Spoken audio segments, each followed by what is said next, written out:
Hi guys, this is Ocean Behel, aka the Chaotic Multitasker, your fellow medico and the source of everything you need for anything other than your basic MBBS degree.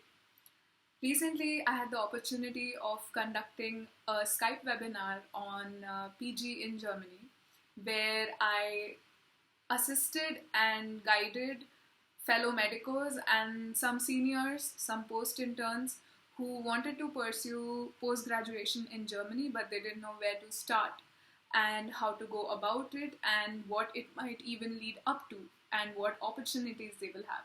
So I helped them with that. But in the process of that, I realized that a lot of people are struggling with how to build a CV, which is something that is very important for applying for jobs abroad. Even if in India, for your residency, you don't really need a CV, you just need a score in NEET PG or another exam for the specific hospital. Your CV is going to help you everywhere, be it the PG that you're going to start or any research fellowship that you apply for abroad, because they need to compare you to the students over there.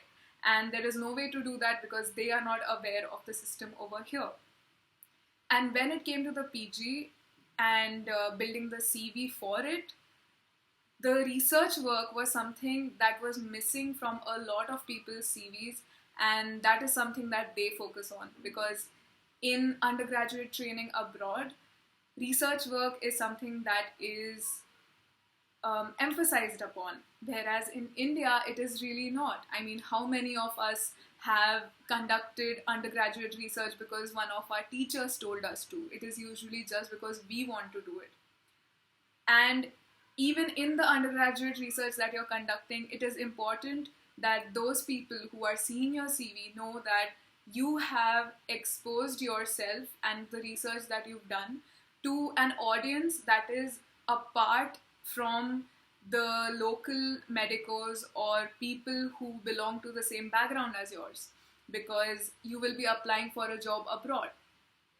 And here is where the role of international conferences comes in, because they provide you a platform to present your research and to discuss the work that you've done with doctors and students from all over the world, and it is an opportunity not to be missed if you want to add it to your CV. Now, the next question that comes into my mind is which conference to attend. I have personally attended 3 different conferences, multiple times, each of them, and the first one that I actually attended was ISCOMS, and that will be the focus in this video because they have just opened their abstract submission from 21st of October and it is going to go on till the end of January.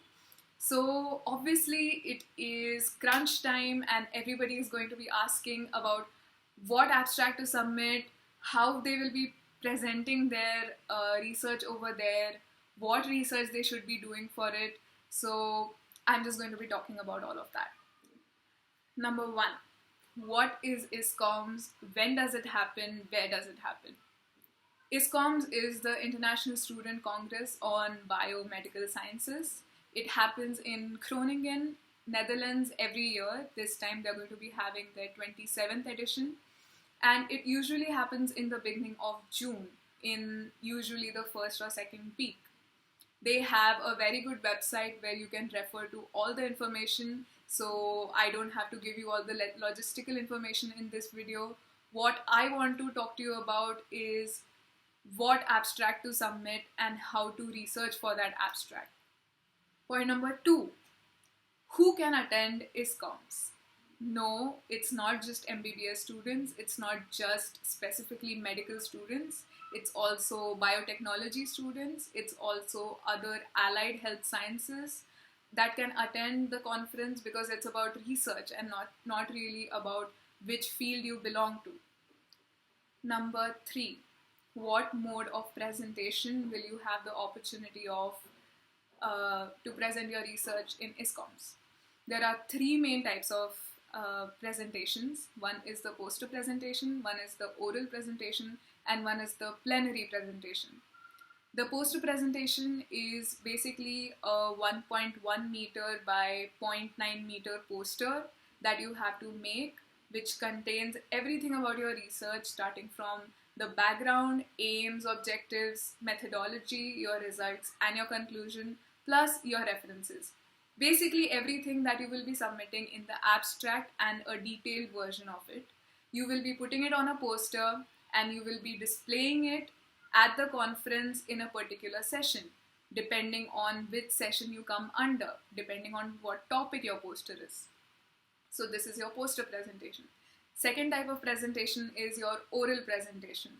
In that you will be making a PowerPoint presentation about your research, basically covering the same topics, and you will be presenting it in a session, and the timing is usually it varies from a short presentation to a long presentation. They have different systems each year. Sometimes they have a differentiation between short and long, where short is 5 minutes, long is 7 minutes. Sometimes they don't. So again, you need to keep looking at their website for the details on that.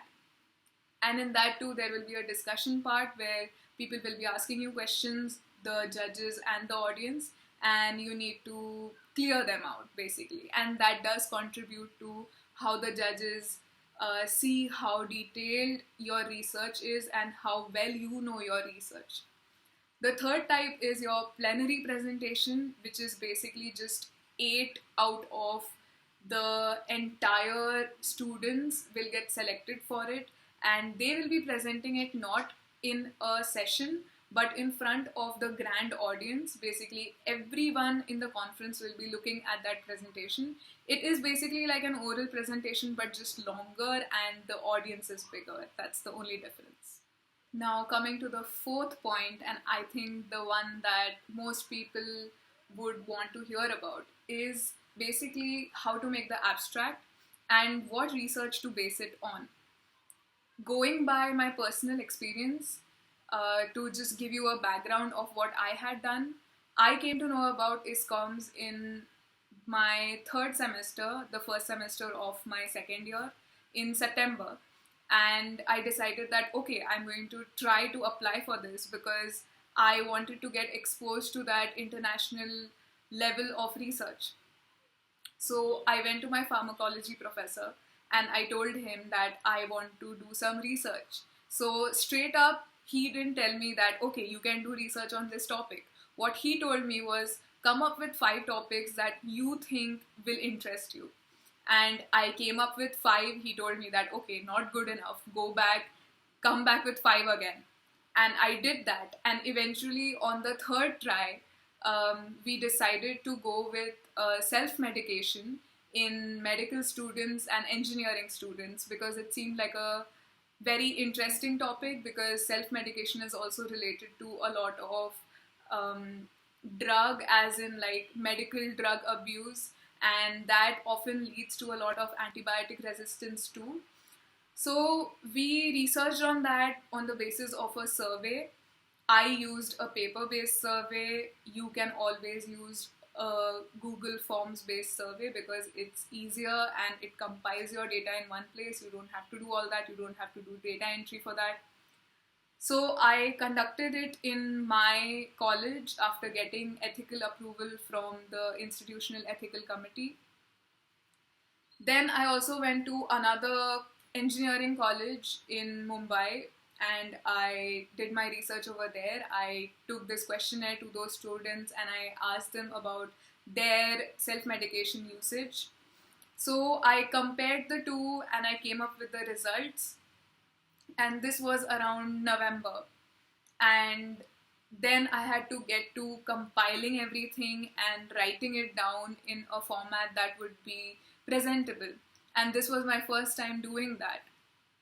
So it took me around, I would say, 15 days to analyze all of the data, and I did it on the numbers software on my MacBook, and that is probably the most basic you can go. It is almost like Excel. Excel is probably better. I analyzed it, I compared the two, I compiled it into a format of background, aims, objectives, research methodology, then the results, and then the conclusions. And the keywords, because ISCOMS wants keywords. I saw their abstract guidelines on their website, and I made my abstract based on those guidelines from the research that I had just conducted over the period of 2 months. I then submitted it in Jan, and luckily, or I don't know, they saw something in my paper that interested them, and I got selected for poster presentation.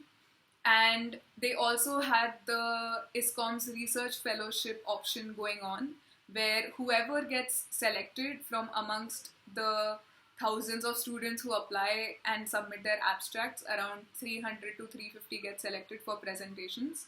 So from those 300 to 350 students, again, when you're registering, when you're finally paying your registration fee and everything, you have the opportunity to apply for the ISCOMS Research Fellowship.